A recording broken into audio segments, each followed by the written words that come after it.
Welcome to another episode of the Career Startups Podcast. My name is Daniel Lay, and I am your host. Today I sit down with one of my old mentors that was there at the beginning of my consulting career. Amir is the founder and managing partner at Inspirant Group. On this episode, we talk about navigating your career, finding the right mentors, what it's like to pursue a career on the industry side versus on the consulting side. And finally, we chat about his company and what they're doing to disrupt the consulting industry. This podcast is packed with a lot of great information and advice. Thanks again for listening, and I really hope you enjoy the episode.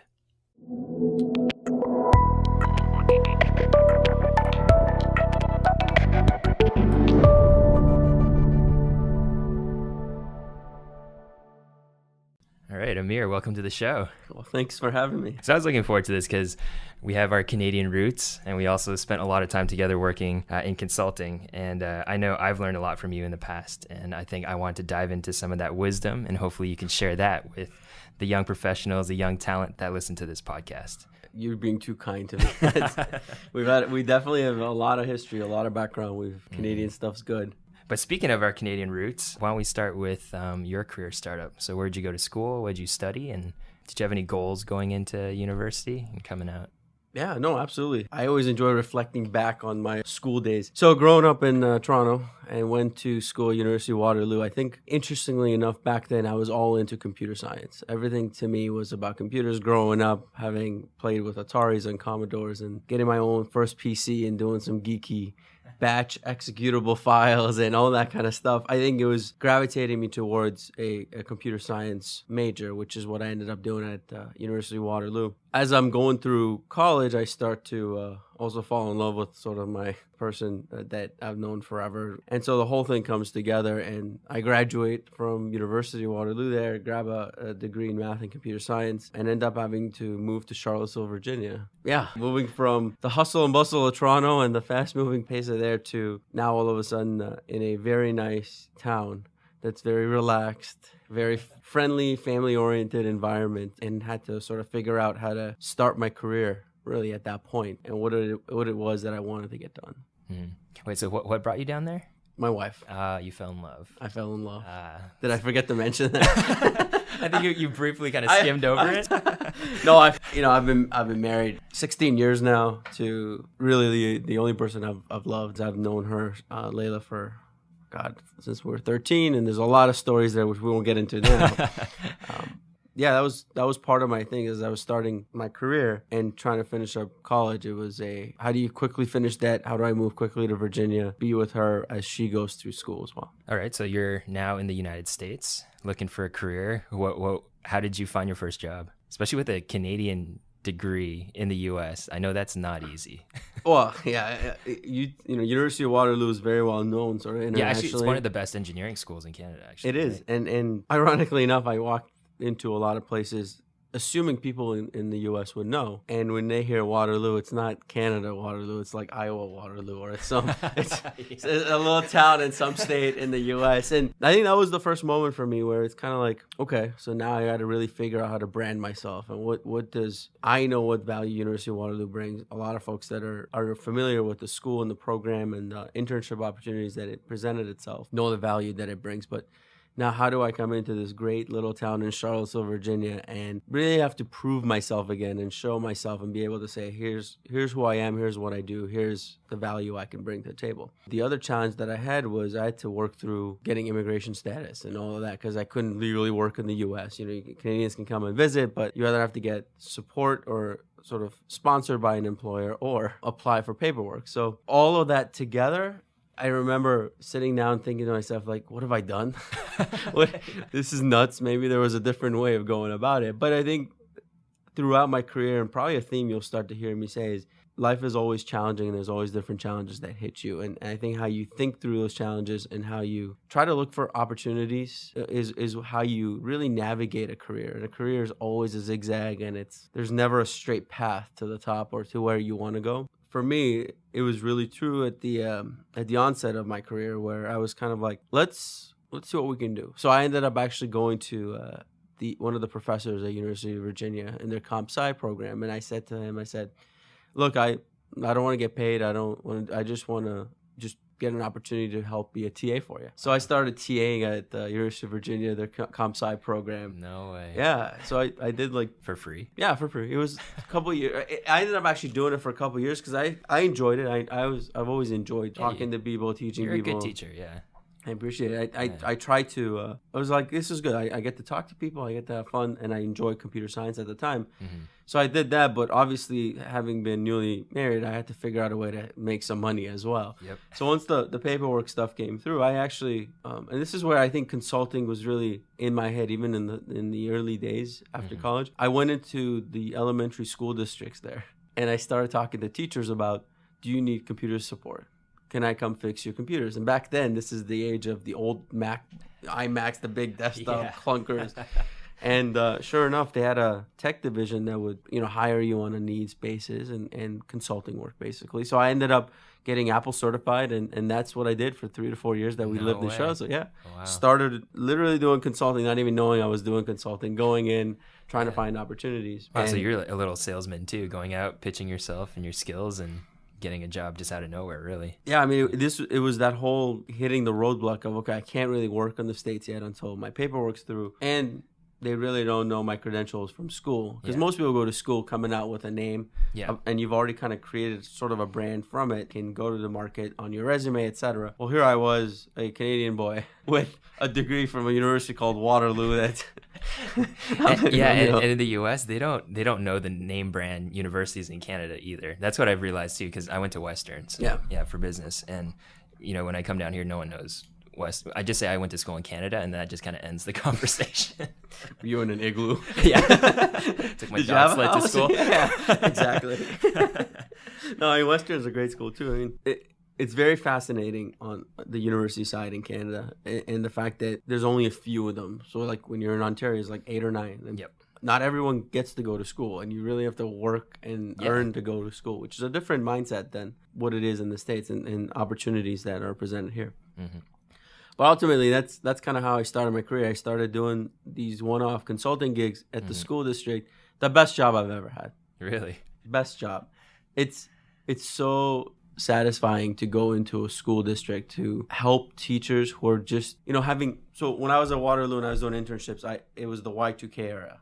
And I worked in a bank actually literally as the clock ticked into 2000. And I remember the panic and the stress and just the lifestyle. And then I move on a couple years later, and we do this in Virginia, and I'm going to these teachers, and their computer's broken. Mm-hmm. And I was like, I'll come back tomorrow. I gotta get a part for you, et cetera, whatever. And in their nicest teacher voice, oh, don't worry, honey. You can come back next week and fix it. Like, that's okay. We'll figure it out. We'll go around it. I mean, people just were genuinely just nice and just less stressed. And life was so different, the way they approached it versus what I was used to from a big city. And so that's by far, I always still remember a lot of those interactions with teachers, how nice they were, like, just letting things take time and do the thing. There was no need to be stressed or yelling or angry or any of that kind of stuff. So that was always very a good memory for me. If only all clients were like that, right? And it's the pressures, I guess, in the grand scheme of things, the scope of a computer broken versus a system being down or some business outcome not being met, it's all different. So when did you shift into consulting? Yeah, so no, as I started to do that, a lot of my friends who had also graduated from Waterloo started going to the Big Four, and I had a lot of friends that were in Deloitte and Accenture, and I would talk to them, and they would share stories of what they're doing and sort of the consulting lifestyle and the opportunities and going into a brand new client, starting up fresh, building relationships and trying and helping them and supporting them deliver outcomes. As my wife and I got ready to move back from Virginia to Chicago, that's where she got matched after school. Yep. I was fortunate enough to get referred over to Deloitte, went through the interview process, and at that point got an opportunity to start out as an analyst with them. And so basically 3 years after I graduated college, I started at Deloitte. Coming in as an analyst, 4 years older than the rest of the class. Was that the entry level? That was the entry level, yeah. Oh, gotcha. And part of it, I think this was one of those, again, a decision point in my career. Everything is a decision point, and I could have made the decision to say, no, I'm not an analyst. I should be a consultant. I should be coming in higher. Look at what I've done. Right. But I think realizing that the early parts of your careers are all about learning and just going with the flow and taking advantage of good opportunities, knowing the brand sort of name that Deloitte has and the program and everything that people were telling me, it was almost I need to be a part of this bigger company. I need to learn. I need to learn the ways of doing things and how true consultants are. So I took the gig in 2005, summer of 2005 as an analyst, and then kind of started that career trajectory in consulting there. So I interviewed someone before from Deloitte, and she was someone that just started, I think, a year or two into her career, and she went to Deloitte and she talked about Deloitte University. Now, did they have that back then? There was no Deloitte University. Deloitte University came about, I think, within the past 5 years or so for them. And it was born from the premise that they really do a great job. The Big Four, they do an excellent job of training you. And they spend a lot of money and resources moving to cities and doing all sorts of things. Then they started to realize, well, if we're going to have these massive classes of people coming in, probably makes more sense for us to invest and build our own university. It's in our control, it's and all that kind of stuff. So no, Deloitte University, I wish they had it. So you learned on the job. Well, so they do sort of an orientation. When I first started, we flew down to Orlando for 2 weeks. Oh. And they put you through a massive boot camp. A boot camp that it's a shock to your system because you're asked to do a lot of work during the day. They give you a lot of challenges. You have to present to the partners. They throw you for a loop. Okay. But then they also take you out at night, and you're out meeting people and having fun and having drinks, and you're coming in the next morning a little bit sort of sluggish. And then perpetually after a week, you have to present on a Friday afternoon, and you're already like, I'm tired. Yeah. But they put you through that boot camp, and it's probably the best. At least when I went through it. And I don't know how the Deloitte University works today, but I suspect something similar. You come out of it, and you truly get a feel for what consultant life is. It's travel, early morning, Monday, getting the client side, taking the clients out to dinner, building relationships, really understanding who what you're trying to get out of, and how you're helping your clients, and that requires you to go pretty fast, pretty hard, an entire week, and then learning how to get home and actually relax on the weekend is sort of the next challenge of it. Yeah, I think that's great. I mean, shocking people out of the college lifestyle. No more 2 p.m. naps in between classes. You're working all day and then doing social work-ish stuff all night and then repeat. So I know when we were working together, you'd always kind of coach me through different things and draw diagrams on little napkins while we're getting a coffee or a drink. Did you have any mentors in Deloitte when you were coming up? So Deloitte did a really good job of assigning you a counselor. A lot of sort of how I navigated the firm was leveraging not only my counselor, but the friends that I had in the firm that were already working there. And then sort of your direct managers and folks that were there to help you really navigate, understand consulting, support you, right? Ultimately, consulting is interesting in the sense that you have to control your own career and you have to go find your own mentors and people that you can click with, right? The whole networking side of consulting is very important. And so as you start out, and it was the same for me as I started out at Deloitte, it was all about, all right, look, I'm 3 or 4 years older. So at that point, I'm thinking, man, I have so much more experience than these analysts. I know so much more than these guys. So my struggle for me was trying to balance I need to move up quickly and get promoted quickly versus I need to learn. And at times it was kind of detrimental. Like I should have allowed things to go. And that's kind of my advice is everyone's always trying to move quickly and move up as you start out a career. And it's sometimes better to take it easy and really understand and learn. Because if you find good people and good mentors, and I've been very fortunate every step of the way, I've had people that have supported me, genuinely supported me. Like at Deloitte, there was at least a few folks that I can name that genuinely were supporting, were speaking on my behalf, were really pushing forward sort of my career and what I wanted to get out of it and really understood what I wanted. That's important. You need to find those types of people. And then when we shifted to Invoyent, the same thing. I had the opportunity to actually work with folks that were my mentors back at Deloitte who decided to start up this great company and called me up and we went over there. And that's where I got the opportunity to work with you. Yeah. Well, let's talk about that. So the transition. So you went from Deloitte to Invoyent, right? And I did the podcast with Larry yesterday. And actually, there's a lot of themes between these two podcasts, I think, of just consulting and being proactive and all that kind of stuff. So Invoyent started with Chris, Albert, and Larry. They went on their own. So they were former Deloitters. They all, left Deloitte for their own reasons. And then after some time came back together and started their own company. And when I was talking to Larry, he said, you always start with the best people that he's worked with. And I think you were one of the first, or like part of that inner circle, I think. I think I was numero uno. Really? Okay. I believe I was the first one because I think it was me and then a really good friend of ours, Dan Howell, and then Chris Van Avermaet. We're the three of us that joined them on this excellent and phenomenal journey that was Invoyent. So yeah, I was 1, 2, and 3. It all happened in the same year pretty much, but it was just based on what opportunities were coming up when. And I always wanted to transition to Invoyent with them. I mean, those three guys have had a profound effect on my career, especially as they supported me through the Deloitte projects, that last project that we were on. And then they went on their ways, and I was honored that they called me back and like, hey, do you want to come, do this fun thing with us? And just going back to my own entrepreneurial roots and wanting to do business, like the best thing anybody can do coming out of college is going to a big consulting firm. Get that experience, get a couple years under your belt. You learn more in that 2-year period than you would learn going to an industry job in probably 10 years of it. Okay. Then there comes the point for you where you decide, do I want to continue in consulting, and are things going well? And a lot of people do, and it's the big four and some of these larger firms that are coming up. Phenomenal places, phenomenal opportunities. Or do you decide to go out and go to industry, or go smaller niche firm, kind of what you want to do? And a lot of decisions not only becomes what do I want to do, but it also has got family implications and others. Because at this point in your life, there's also probably either a significant other, you're getting married, or you got kids, or something else is coming up in your life. And for me, that was very evident. Like I would have left with those guys when they left, had my son not been born in 2007, right? And I remember a lot of the conversations, and it was immediate for me. Like, I can't just give up a salary and go on a contract. I mean, that's really hard when you have a kid. Yeah.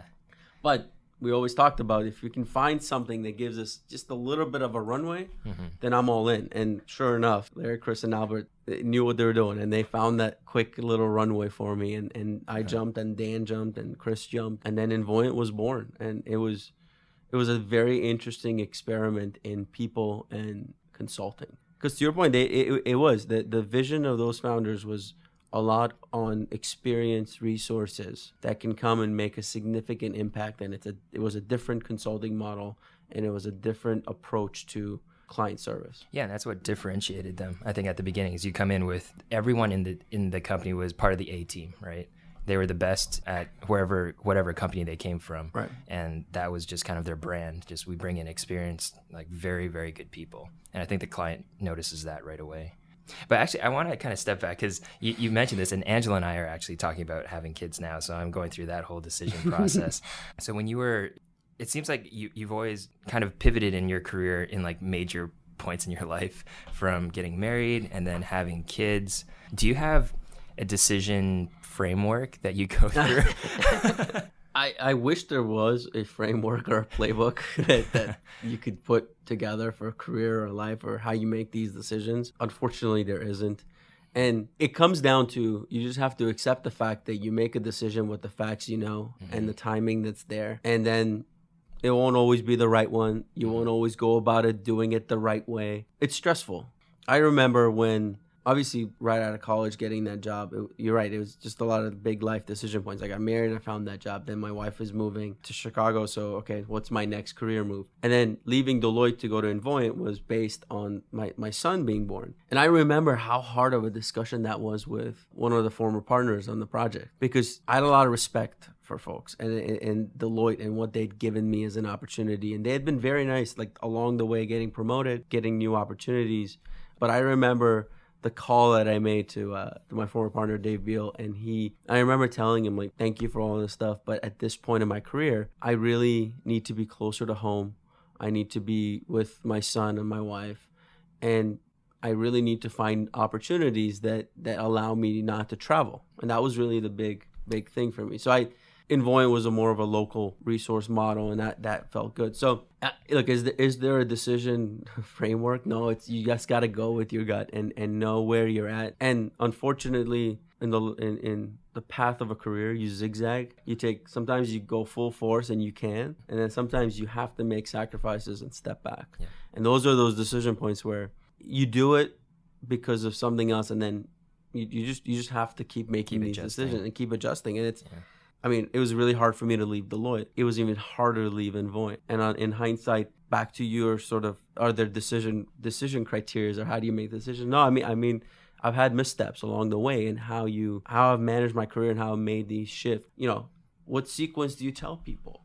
Or there's a lot of difficult questions that folks as they go through their careers. One of them being, if I'm not happy in my job, or if I have other things going on in my life, circumstances that are forcing me to want to make a change in my career, do I tell my boss? Do I talk to my boss and say, look, can I get your help in moving to another job? All right. I know this isn't working for me. This is too much work. This is too much this is too much that. That's a really tough That's a tough conversation. And most people don't have it. Most people end up going out, finding a job, and then just leaving. And while they're interviewing, being all paranoid, please don't tell this person, please don't. Yeah. Right. Yeah. And it's, I don't know. I look back on this, and I think if there's one thing that I would sort of encourage people to do is, as you find your network and your mentors and your cliques and people, being sort of transparent where you are in your life is important. And it's a conversation most people don't. It's almost like a taboo of sorts, where it's like, you don't tell your boss or your employer that you are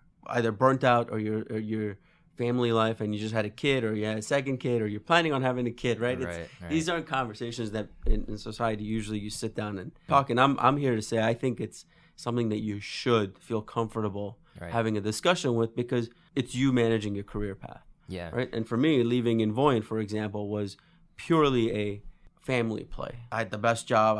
I was working for the best people. There wasn't anything I could find wrong with it. The only challenge I had with it was 2 young boys at home, and the company, because it was a startup and it was a smaller company, and I was one of the first few folks with the group, there was just a lot of demand on your time, and it was just a matter of juggling times, right? Yeah, I remember. Yeah, you were there with me. We were doing project work, and then on the weekends having discussions and trying to do things, and that's how a company grows. And for me, looking back upon it, that was a decision that I made, having to think about family and saying to myself, you know what, this has been phenomenal, this consulting run that I've had. I have a really good opportunity to go into industry, to come to Blue Cross Blue Shield, of Illinois, HCSC, and take on a really big role with a really good person that I've gotten to know in Scott over the years, as I have been sort of consulting here at HCSC, and it just felt right to me. But then again, I hope people learn from some of the mistakes that I've made. Being transparent with your employer is a big part of the discussion. I get it. People might feel like, if I tell my boss I'm leaving, then they're gonna stop investing in me. They're gonna give me that promotion. I'm here to tell you that if you find that job with the people that you like and the folks that you truly believe are out there looking out for you, that's the kind of conversation you should be feeling comfortable having with them. And if you don't feel comfortable having that conversation, then I would argue that you haven't found the right people to work for, or the mentors that you have. Exactly. And I would say, once you share your personal life and where you're at and where you think you want to go, good people will help achieve those goals. I think more often than not, they'll be very supportive. So now you've seen kind of the two sides of the fence, I guess, the consulting side and the industry side. What would you say is kind of the biggest differences, if you could describe, if someone was trying to decide which way to go, consulting and industry, maybe talk about the highlights of both? Yeah, I've been very fortunate to have been on both sides of it. Mm-hmm. I think that's actually helped us in our new venture really be different, because I can relate. I have a point of view and a perspective on things that most people don't. Folks that stay in consulting don't really understand what it means to sit in a boardroom and have to fight and discuss and get your initiatives across, share a strategy in an industry setting. And folks in the industry really don't have a understanding or appreciation of how much work goes into creating a deck for a presentation. Consulting and industry are so funny, because folks in the industry just don't understand what it goes to creating that messaging and that deck, right? A lot of thought behind those. A lot of thought, maybe a little too much thought. At times the consultants are their own worst enemy. That you start to iterate too much about a message, and then you completely forget what the message was. Yeah, but the slide looks really pretty. The slide looks really good, and no one else can create that kind of slide. And the deck feels heavy, and I think someone once told me, the value we bring is in how heavy the deck is, and you just gotta pick it up and. It's a measure of worth. Right, and it's So I think to your question around consulting and industry, my recommendation, having been in both sides of it, is that there's no better place than starting out as a consultant, because what your career is basically a consulting roadmap, if you will. In the way I think about it, career is always about having to navigate, build relationships, network, take opportunities, find opportunities, carve a path for yourself. Well, in consulting, the first thing you learn is how do you get dropped into a client on a Monday morning, and all of a sudden you're expected to drive that work. And it is a really hard thing. Yes. You walk in there, depending on who the client is and the situation that you were brought in, it's usually a fire. Yep. There's usually something going on. Someone's not happy with something. And then the perception is real. People that work in industry are like, oh, great. Consultants are here to help us. Like, why can't we do it? Or is this taking opportunities away? So now you got this group of people that are like also... a hostile environment. Yeah.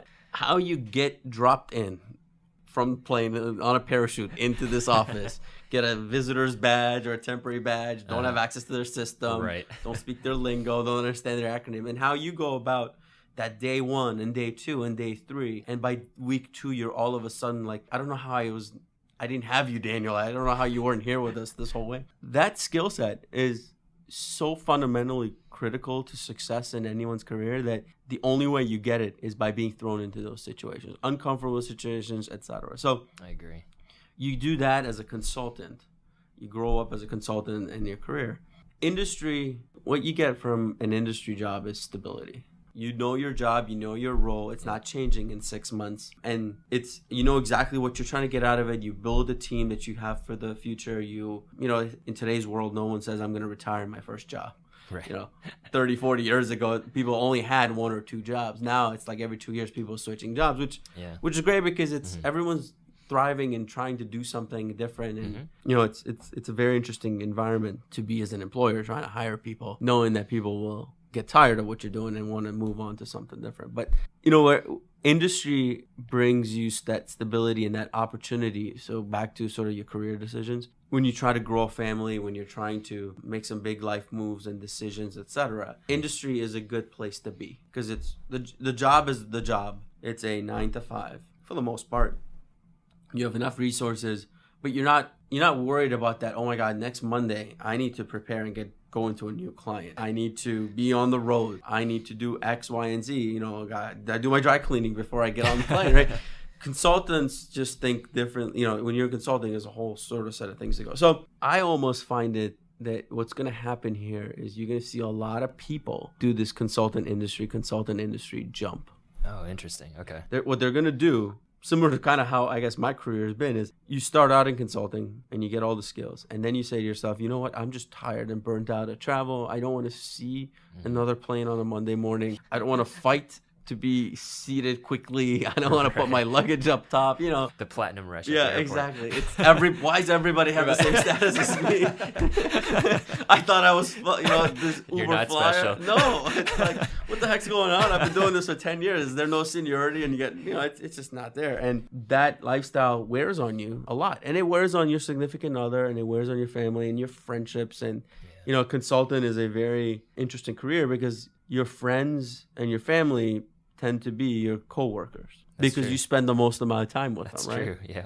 Which, you know, I spent so much time down in Dallas working together, and it was some of the best times we've had. Me, you, and Joel, the old team. Yeah. I mean, those are great memories, but that's really what it is. Consulting becomes your family. Yeah. And I think that's something that people talk about. So for folks that stay or sort of come out of school and do that for years, typically you see a lot of those folks are folks that are just focus on a career path, haven't gotten married yet or don't have kids, or their life situation around them is allowing them to do that. I think most people are starting to realize consulting is a great way to start, but I like my friends, I like my college friends, I want to see my family. And people go into industry. And industry is a place where you shine as a consultant. Absolutely do, because think about it. You're basically telling a consultant now, instead of every month or every 2 months or every 6 months of going into a brand new client Starting learning over. yeah. Here, just know this industry, this job, this is what you're role. responsible for. Yeah, make it successful. Make it oh, really? This is all I gotta do? I don't have to juggle anything else? There's nothing on the weekend?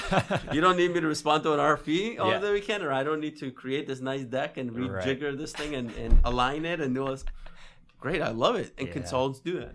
Yep. The problem, and I suffered from this, is when you're a consultant and you're go, and then you come into a traditional 9 to 5 industry job, it slows down a bit. It slows down. And as the sort of the family and the friends and the the other commitments start to get more manageable and under control. Like my kids started growing up and now things are starting to move and my wife's all settled in and everything's just kind of moving along. Consultants can't be held down. It's in your blood. It's in your blood. Like you want a new challenge. And what ends up happening in an industry job is you start out and it's a fire and you're there, you got hired because there was a gap and you fix the problems and you start to build a team. And then when it becomes repetitive, because that's just because your you build only the job, systems right? and the machine that's running on its own. Then the consultant side of you is basically, I need a new challenge. I need to do something different. What am I going to do? And that's really what it was for me. You know, a couple of years ago, I was kind of, this is great, and the opportunities afforded to me by Blue Cross HCSC were phenomenal. Some great leaders, you know, Scott Covert. I got to meet a lot of good people, but I found myself in that there's something missing, and I here I am at another decision point in my life where my kids are going, you know, 5th grade and 2nd grade. They're getting older. My wife's, you know, tenured at North Central College. Our life is very much stable again, right? It's not this crazy hectic of, I need childcare, I need nanny, I need this, I need that. Everyone knows what the routine is. People go to school. Don't get me wrong, there's still some of that, but it's much more manageable. Right. So that if I have to get away and do something, it's, you know, if I have to go out of town. You want to throw some chaos into your life again. Exactly. You got to live in chaos. Well, actually, this is a great segue because I wanted to spend some time talking about it because you have started your own consulting firm. Now you're at a place of, okay, I need something else. I need a little more chaos back into my life. Tell me about, your company and how it got started. Yeah, so as I was looking for chaos, I didn't know what I wanted to do, really. This is sort of another one of those messages. It's okay not to know what you want to do. It's okay to say, when I grow up, I want to, I don't know what I want to be. I think it's good for people to hear that. I'm 17, 18 years now into my career, and I'm still trying to grow up and figure out what I want to be, right? I knew what I wanted, and I knew that it was the right time to step away from HCSC. I knew that the people that were on my team working alongside with me were smarter than me, and that's important. Hire smart people on your teams because that makes your life a lot easier. If you will. But I also knew that everything would be just fine with them. That as the company is going in a direction that it was going, the opportunities that were being afforded, I thought it was the right time for me to step away from that, allow my team to grow, allow my folks to sort of take on bigger opportunities and really and that's important. I think going back to the sort of how we talked earlier about finding people that take care of you and trust you, etc. One of the big things is when opportunities are available, you make sure your people get those opportunities. To me, that was the right move. That felt good to me in my gut, right? No decision criteria, no playbook on what do you do. In fact, if there probably was one, people would call me crazy for leaving such a great company with such a stable position and this was it. This is where I wanted to be. This is exactly the right path. I did my consulting. I came in here. I'm doing healthcare. But it made it even that much harder to leave. So coming back to the bottom line is I just knew it was the right time. It just felt good to me. It felt like I need to step away and really evaluate options and think about what my next move would be. Because I wasn't sold about going back. Okay. I didn't know what I wanted to do, and I knew I didn't want to do what I'd done in the past. Right. I've been there, done that. Consultant mindset. What's next? Yeah. Right. So I ended up resigning, spending a few months, which. Oh, so you took some time off just to think about. Things. First thing first, I wanted to make sure that everything at my former employer was good. So 3-month transition period. I mean, most people want to give 2 weeks. I resigned and gave them 3 months. And then however long they wanted, I was like, let's just make sure we put you in the right place. Oh, that's awesome. That's big lesson. Don't ever leave a job blowing up the bridge. Life is short, network small. It always comes back. Always be good with people. I take that message to heart. And the healthcare industry is actually, it's huge, but it's also small too. You run into the same people over and over again. So never burn a bridge. Never burn a bridge. And so I left January thinking that I get to spend the entire month of February. Timing wise, I probably should have taken off in the summer so I can enjoy being outside. But in February, it's freaking cold and I'm in the house the whole time. And I really took that opportunity to spend some time at my kid's school and really just clear my mind. The craziest feeling for me, having never taken a day off, even between jobs, was this is the first time on that weekend, January 28th, I will remember, where I had no work email. I would pick up my phone and be like, nobody needs me. What am I doing? That took a little bit of getting used to. I mean, here you are, like 15 years, just go, go, go, go, go. And all of a sudden, here I am on a Saturday morning and with a cup of coffee, and I'm like, I have no emails. I don't know what this is. Yeah, I was like, I took the month off of February and just really evaluated. I was trying to, I thought about what healthcare needs are. Like, healthcare still has a significant amount of opportunity to be better. Oh, absolutely. To be improved, to do a lot of sort of products, if you will. There's a ton of opportunity. As healthcare disruption started with Affordable Care Act, it's still early in this disruption. Oh, yeah. Right? My mentor to right now, which I would also recommend, is find someone who isn't sort of in your industry, but someone who's been around and can really coach you through it. I was fortunate to have him sort of help me while I was still at HCSC. He was a third party vendor, but it became so much more. And Peter Levin is a phenomenal guy, and he's been really a support mechanism for me. So as I, in February and March, having conversations with him, asking him, because who is this again? Peter Levin. Peter Levin. Okay. He is the founder of Amita, but more importantly, he was one of the original guys at the VA, created the Blue Button Initiative, which is the health transparency of member data for all veterans. And he's been... And that's one of the best HIE systems in the U.S. right now. Like, any veteran can go into any VA hospital, and then their medical record can pop up. Exactly. Yeah. And now there's more commitments of others. So fascinating. When you hear him... And he gave up similar opportunities. He was a professor, tenured professor, and he stopped doing that.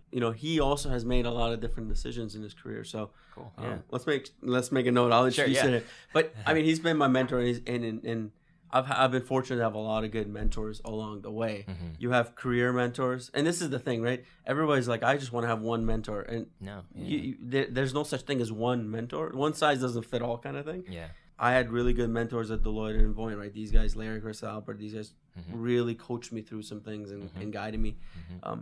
And then as I started to do HCSC, you needed more of a life coach, someone who's been there, who's 20 years ahead of you, who's going to give you some opportunities, connect you with people in hopes that in 20 years, pay it forward to the next person, which I will absolutely do. And just let that be sort of the circle of life, if you will. Mm-hmm. So Peter Levin was great. And we talked a lot during those 2 months, February and March. And I said to him that I don't know if I want to go back into consulting. I love consulting. Mm-hmm. It's in my DNA. It's just part of what I do. I love talking to people, helping them see problems. Long story short, I came to the realization that if I'm going back into consulting, I'm going to disrupt consulting. Okay. It's kind of like the magicians tell all kind of shows, right? Here's how magicians do magic tricks. Let me be the tell. I'm pulling away the curtain. I think consulting is a critical need in society. Mm-hmm. Having the ability to bring in very smart people that can help fix an issue, and so that companies don't have to incur that significant cost and overhead of administrative for people is critical.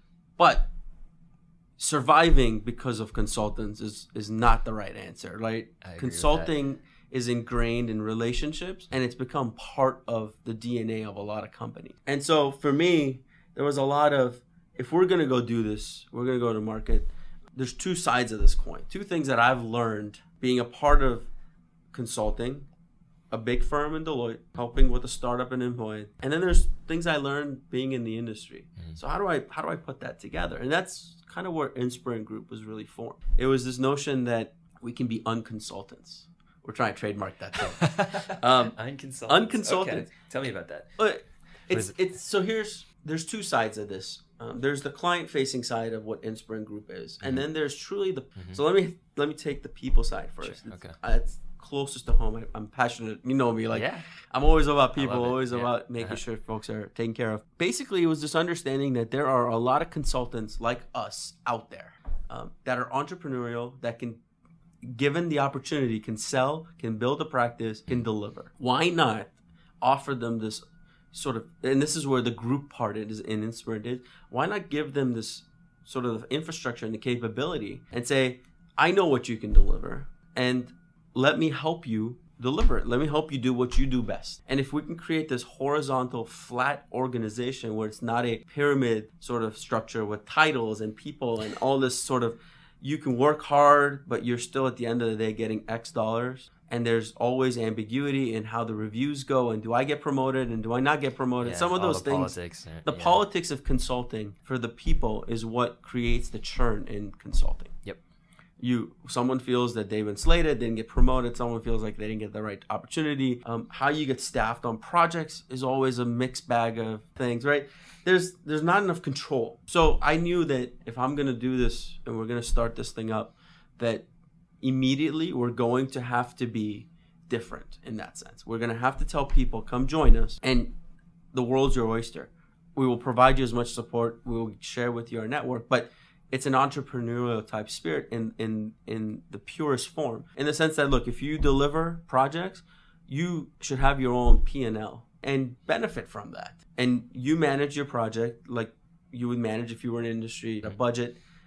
You know what at the end of the day it means to you, because right now I think there's a layer of consultants in the middle and most critical stage of their careers, very resourced, very motivated, don't have a way to channel that motivation. Yep. And so our belief is, if I can come up with these unconsultants where it's really a horizontal structure and people just go out and, there's three types of people who just frankly want to work 9 to 5 and do really good work and make a lot of money. There's a place for that. Yeah. There's a place for that. There are people who sell and are really good salespeople, but man, can't deliver because that's just not in their blood. And this is a problem with consulting, right? Why does the big consulting firms think they can hire someone out of school and just ingrain in them delivery, and then all of a sudden convert them to managers and senior managers, and then expect them to, can you go be social and talk to someone? Right. Can you sell us $3 million worth of work every year? Right. Because that's the way it goes. It doesn't work. There are not many people that can make that shift. Yeah. But there are really good people that can build relationships, that can deliver a message, a story, that can help you think through as a client So there are those people that are sales. And then there are phenomenal delivery people, right? There are people that, man, you can give them, I don't know how much work, and they will figure out a way to manage it and do it right. And those are the three types of people. Yeah. So if we're going to be horizontal, we're going to be different, let's do that. And that's really how we started on the Inspirant journey, was let's call ourselves Inspirant Group, because we want to bring these people that are very seasoned people that just want to do good things and want to work hard, get paid well, and be with their family and have a work-life balance, because they control it. They have that lever to say, this year, back to the framework discussion, this year I'm going to have a baby.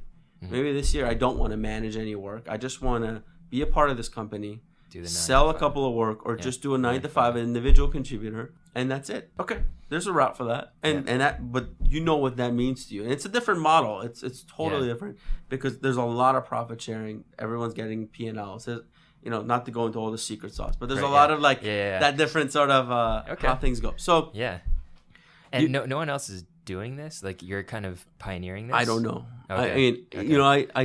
I looked around. This is all like removing the curtains. I'm removing not many people are willing to just openly talk about this kind of the way the structures, the way the things have been set up, and it's, to me, I think it's the most attractive thing for entrepreneurs, because if something like this existed where I could come in and the infrastructure was already there, the network was there, and we have phenomenal, there are two people that have been side by side with me in this journey that are just phenomenal. And one of them, Chris Van Avermaet, he runs our technology practice. He's running a major part, and he is the best delivery guy I know, and he's in demand, and his reputation does precede him. And because the guy just gets it done.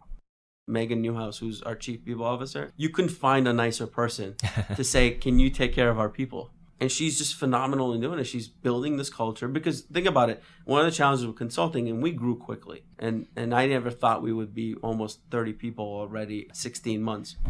That's crazy. It is. And that's where culture falls apart. And our culture hasn't. Our culture keeps getting stronger, the people. I was out with a lot of folks last night, and they're calling it this Inspirant buzz. And I like it. I mean, if people are starting to see it that way, it's great. And so the three of us, Meg, Chris, and I, we really believe in this. And it's the culture is great. The people are great. And it's an opportunity for folks that are in their middle of their consulting careers that just feel like they can do it, but they don't want to have to deal with setting up a company and doing all that. Inspirant Group is the place for you. On the client side, this is a model that it's the very seasoned, experienced resources at a significantly less price point than every other firm. you pull the curtain back on contracts and what consulting is, and this is part of what the experience I got being as an industry executive is sitting on this side and looking at these contracts and thinking to myself, no one's worth $300 an hour. I don't know what you're bringing unless you're landing on the moon. I mean, even then, $300 an hour for what value you would bring, and most times those people that are charging you $300 an hour are folks you'll never see. They're always behind the scenes, some partner, some senior manager, someone over there. They float in and out. That can't be the model, right? If consulting is going to be consulting, and if we're going to disrupt the environment for our client's sake, and this is, again, back to having sat on the chair on the other side where consultants were pitching to me, I learned a lot. And for the clients, for these folks to feel like they're not just throwing money away, it's important to come in with a vision of, look, you have this need. We want to partner with you. We're on consultants. We're humans with you. Like, we get it. We're going to be there. How do we help you? And at the same time, this is a very transparent contract. This is what you get. Our rates don't go high. We don't try to take advantage of a bad situation, because that's what consultants are called in for, right? Your clients are in a bind, etc. So our pitch to the marketplace is pretty simple. You have an issue. We have resources that have both actually, most people have been in industry. A typical consulting is a couple of senior people, and then it's all junior people doing all the brunt of the work. Consulting needs to change. Consulting doesn't need to be in this. I fundamentally want to disrupt it to the point where even me as the founder of this company have to work and have a P&L to make money. So it motivates everybody at every level to work. You have to be on the front lines. You have to be with clients. You have to do all the right things.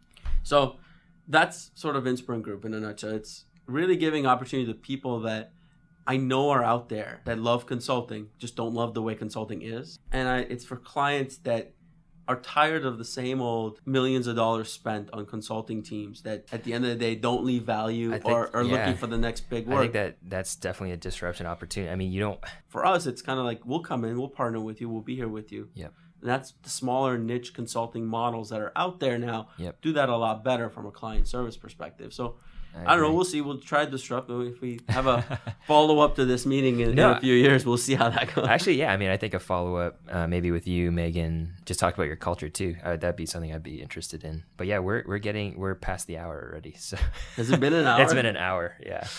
So, we figured this would take a long. We have a lot to talk about, but it's important to reflect back on your career. And if folks are still listening to us blabber on here at an hour into this, finding the people that support you, that mentor you, that coach you.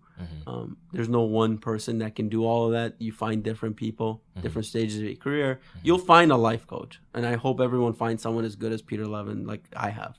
I think for folks that are just starting their careers, there are multiple decision points. Transparency, I think, is important. If there's a lesson learned for me, it's better to be very open with your employer, your boss, and just talk about where you are and explain to them. Trying to go around finding another job, it'll work and you'll find it, but you'll look back on it and say, maybe I could have had something better, or maybe that person could have helped you do something different. Right. But life and career are a zigzag, and if you ever scribble down on a napkin someone's career, it's just a jumbled mess.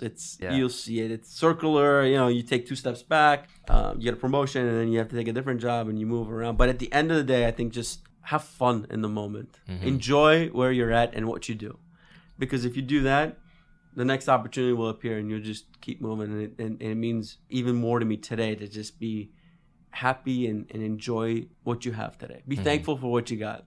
Keep moving and keep pushing. Opportunities will just show up. It's very interesting. I've had a lot of fun doing it. Awesome. There you go. I think that's a great way to end the podcast. Well, thanks for being on the show. Yeah, absolutely. Thanks for having me. All right. Good luck with this season.